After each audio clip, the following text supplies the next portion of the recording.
Marvin and his metal detector find $10,000.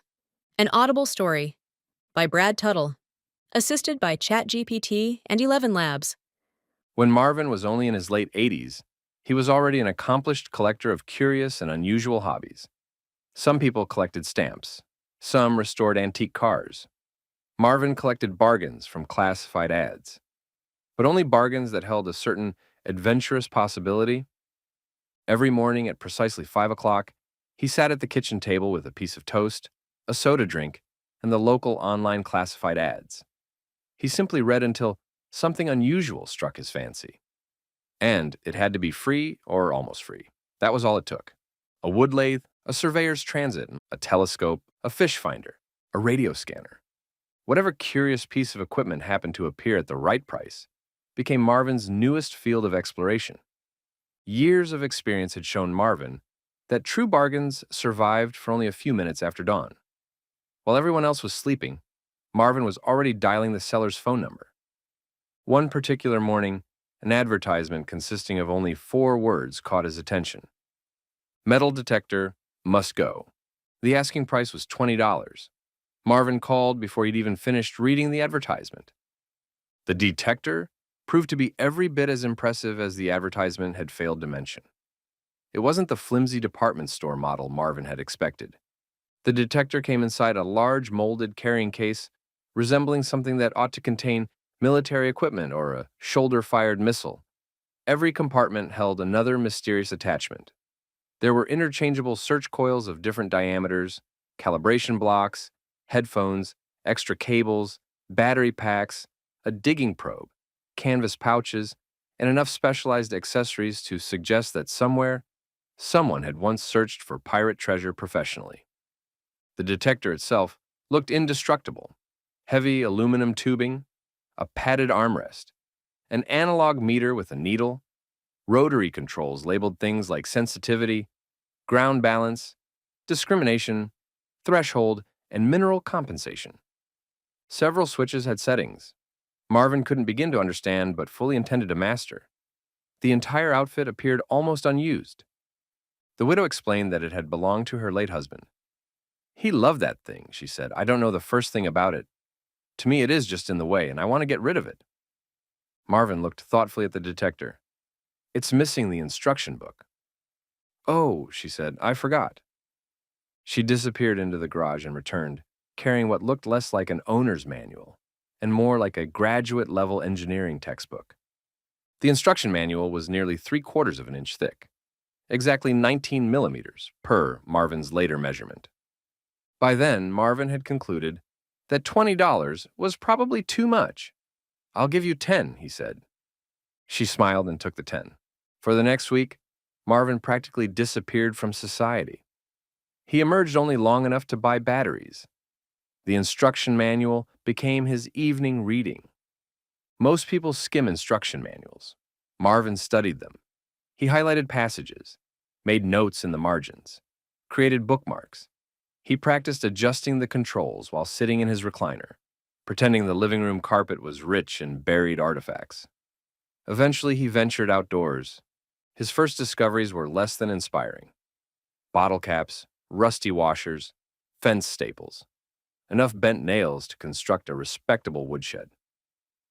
After several days, Marvin considered beginning a scientific nail collection.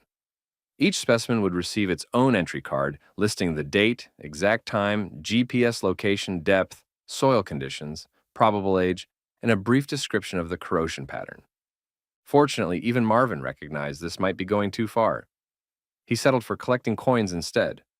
Soon, every city park within Marvin's range had been carefully inspected. Children found pennies lying on the ground. Marvin found pennies 6 inches underground. He regarded this as progress.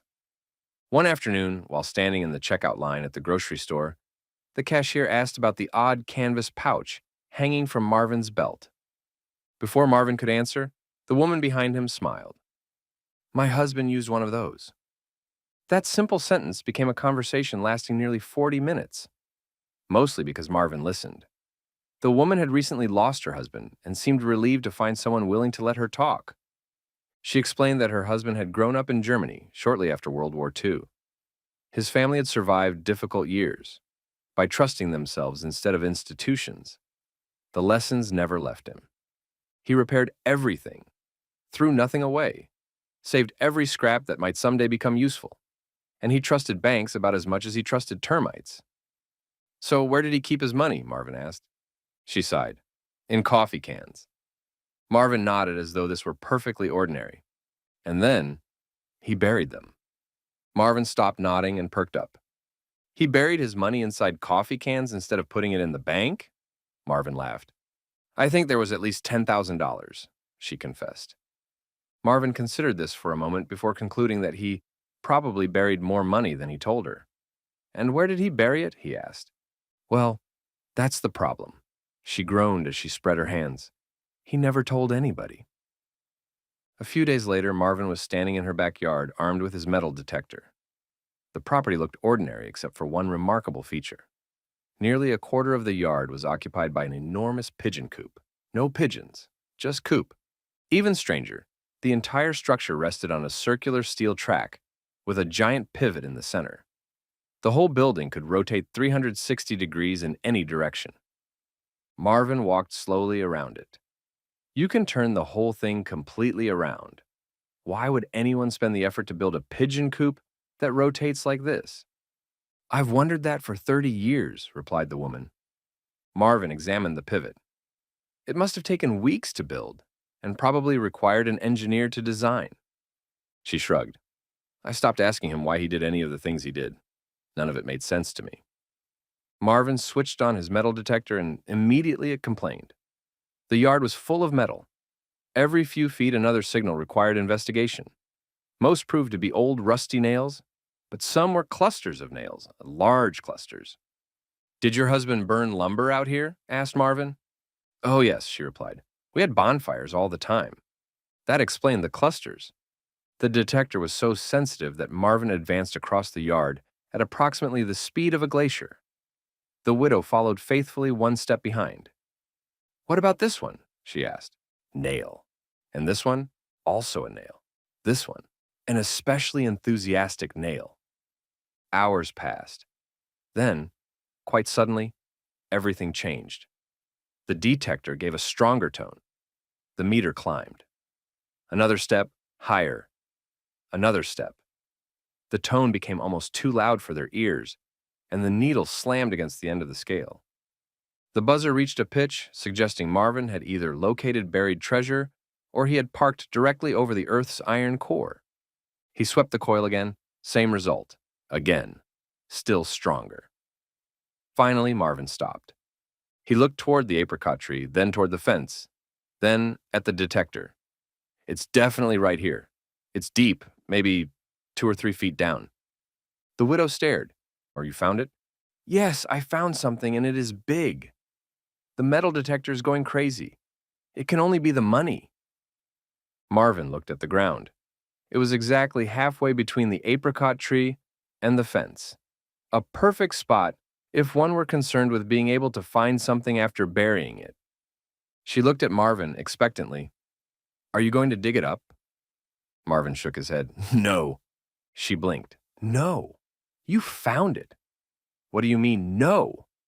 Marvin said, this adventure belongs to your family, as he switched off the detector.